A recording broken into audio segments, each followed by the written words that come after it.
Bonjour à toutes et à tous.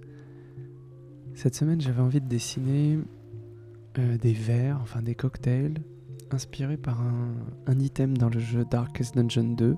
C'est un item du pilleur de tombes qui est le Steve Drink, qui est une espèce de cocktail avec une orange et comme une baie rouge.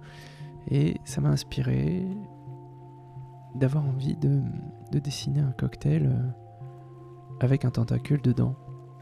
Un truc un peu dégueu, un truc pas ragoûtant pour dessous. Et j'ai enchaîné les dessins. Alors, j'ai pas pu vous montrer tous les films que j'ai fait des dessins parce que ma caméra était pas adaptée et ça tremblait. Le fait d'accélérer faisait que l'image tressautait et ça devait être inregardable pour vous. Donc voilà. Donc je dessine des vers, des tonnes de vers avec des tentacules. Et je me dis, mais qui boirait ça ? Dans quelle mesure on pourrait avoir envie de boire un cocktail avec un tentacule qui macère dedans ? Ça m'a donné envie de continuer, de chercher. Et depuis des années, j'ai un personnage dans ma besace de personnages que je sors quand il faut. J'ai un personnage qu'on appelle Madame Bavarois. Et Madame Bavarois, c'est une dame. Ça dépend, elle peut être vieille, elle peut être moins vieille. Et je me suis dit, mais si je mettais cette dame dans un manoir, et que j'appellerais ça la maison Bavarois ou le manoir Bavarois, c'est toujours une dame qui a une puissance qui n'est pas liée à sa force physique ni à sa fortune, parce que c'est une dame qui n'a pas d'argent, mais qui a une grande maison. Elle a dû hériter de ça.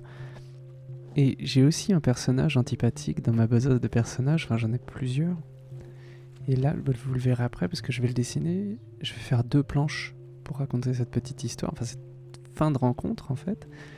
Et je me suis dit, tiens, je vais les faire se rencontrer.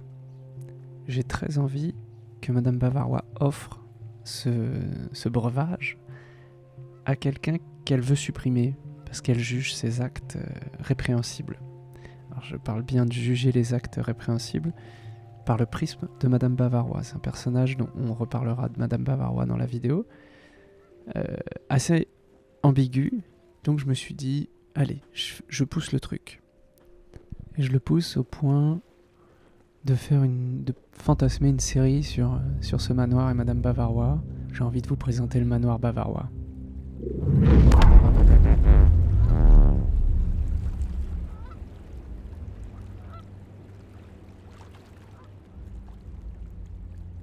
Là, on arrive sur l'ambiance un peu moins rigolote. Donc ça, c'est mon personnage antipathique, qui est un entrepreneur, vous voyez, dans la ville de Blackburn, qui s'amuse à faire des montages financiers, à monter des business, à récupérer des business, quitte à ce que ça coûte la vie ou des emplois aux gens qui étaient dans ces business avant. Donc c'est Jorik, ce personnage, et ce personnage est célèbre pour être un requin, quoi. Et donc Madame Bavarois, elle, c'est une dame qui a pas de travail, qui l'astreint, et elle va l'inviter dans son manoir pour lui proposer un montage financier et de nuire au business de quelqu'un à Blackburn qui est établi depuis assez longtemps et qui travaille sérieusement. Elle va lui dire, la tienne, c'est un truc qui est extrêmement vivifiant. C'est un tentacule de poulpe, machin, ça vient de loin, c'est cher, c'est très cher.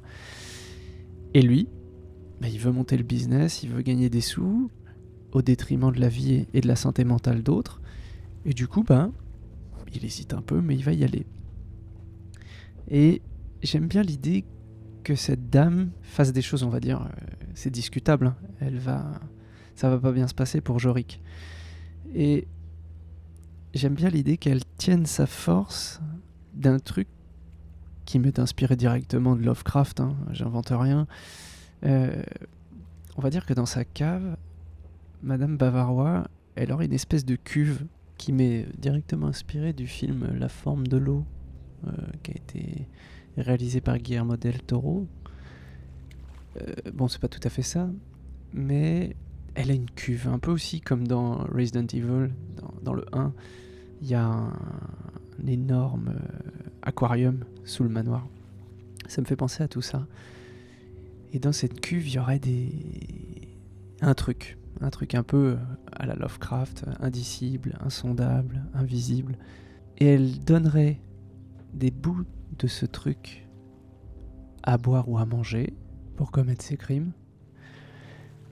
Et là, elle va lui donner ça à boire en lui faisant croire, comme ce que je vous ai dit, que c'est un truc cher, que c'est un truc rare. Et vu que c'est un mec aux mœurs plus que douteuses, bah il va accepter. Une fois que la boisson aura fait son effet sur le loulou, là, bah il va perdre sa vie. Ce que j'aime bien, c'est que ça va lui balancer dans sa tête tout ce que ses actions ont pu infliger aux autres. Et tout ça, il supporte pas, ses yeux saignent, et c'est la fin. Il fait une sorte d'apoplexie. Ensuite, Madame Bavarois, elle a plus qu'à... elle veut pas utiliser sa force, elle veut pas utiliser d'armes, elle veut pas... c'est un peu hypocrite, mais se salir les mains. C'est un personnage un peu ambigu, qui est pas gentil, qui est pas méchant, mais qui n'hésite pas à prendre la vie de celles et ceux qu'elle juge méritants de se faire tuer selon son prisme à elle. Elle va ensuite emmener le corps dans cette cuve et qui va se faire dissoudre et nourrir petit à petit et refaire petit à petit des éléments qu'elle pourra utiliser. Et cette créature, elle n'a pas de forme vraiment. Elle se manifeste là sous une forme d'un petit tentacule. C'est la somme de toute la méchanceté qui est baignée dans cette eau qui est utilisée pour détruire cette méchanceté. Je pense que Madame Bavarois, elle va devoir aussi répondre de ses actes un jour, mais c'est pour ça que c'est un personnage qui me fait peur et qui à la fois me fascine. Mais j'avais envie de vous en parler de Madame Bavarois et son manoir, sa bicoque, je sais pas, on peut l'imaginer de un peu de toutes les manières. Ça peut être une grande maison victorienne, ça peut être une petite cabane dans le bayou, je sais pas trop, tout est à définir. Et d'avoir repris cette chaîne YouTube, ça me permet de remettre un peu d'ordre et un peu de créer le truc, que ça permet que ça existe en fait. J'espère que cet épisode vous aura plu. Je vous souhaite à toutes et à tous une très très bonne journée ou une soirée, tout dépend de quand vous regardez cette vidéo. Je vous remercie encore d'être là, à très bientôt.